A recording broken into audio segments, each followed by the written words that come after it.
যত পুরাতন দলিলই হোক না কেন 4টি পদ্ধতিতে খুব সহজে খুঁজে বের করতে পারবেন।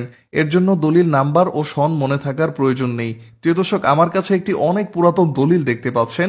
এটি অনেক আগের দলিল, পাকিস্তান আমলের একটি দলিল। আজকের এই পর্বে জানতে পারবেন মূলত কোন কোন পদ্ধতি অনুসরণ করে আমরা এই পুরাতন দলিলটি খুঁজে বের করেছি। তাহলে আসুন জানি কি সেই 4টি পদ্ধতি। প্রিয় দর্শক, পুরাতন দলিল খুঁজে বের করতে হলে প্রথমত আপনাকে ইন্ডেক্স বই তালাশি দিতে হবে। সেখানে আপনি দলিলের ক্রমিক নাম্বার পেয়ে যাবেন। দ্বিতীয়ত তালাশি দিবেন সূচি বই। সেখানে আপনি দাতা ও গ্রহীতার নাম পেয়ে যাবেন। এরপর হলো সূচি বই 2, সেখানে জমির দাগ নাম্বার, খতিয়ান নাম্বার ইত্যাদি লেখা থাকবে। এরপর সর্বশেষ হলো টিপসই বই, সেখানে দাতার টিপসই সহ অনেক তথ্য পেয়ে যাবেন।